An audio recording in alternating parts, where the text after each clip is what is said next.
Hi, I'm Dave Aikens with Savvy Optics Corp, and this is an SIF-4M.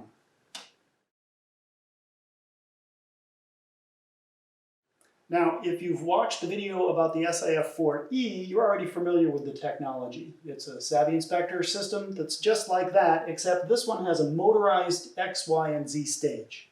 So it's a little more sophisticated and it has a little more broad feature set.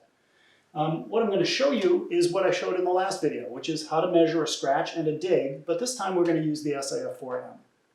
So here's how it works. I'm currently at top dead center on this part. We've loaded the part already, as you can see. And I'm going to just go ahead and translate over to that scratch that I can see right as I load the part. There's a couple of scratches here. And instead of translating by pushing the stage with my hand, I'm actually moving it with the joystick.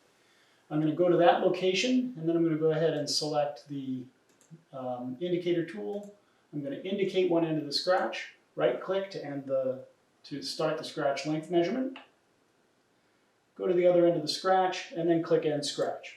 This much is just the same as before, and I'm going to go ahead and translate to the brightest point in the scratch, and we can see that this is a number 80 scratch that's 2 millimeters long. So we're going to save these data. I'm going to go ahead and write in the data information. Number 80, 2 millimeters, and hit the Save Data button. I'm going to label it now as a scratch, and I'll call this S1, and hit OK. And you'll notice that in addition to dropping that screenshot into the folder that we did before, this time we've also got this map over here. And it shows the actual location of the scratch with respect to top dead center. So this is now a scratch map that is going to go into that exact same folder. Digs work pretty much the same way as scratches. You just go to the dig. I'll just go ahead and go to this one here, which is convenient. This dig is a number 8.8, so we're going to go ahead and call this a number 9. It'd probably be a number 10 actually.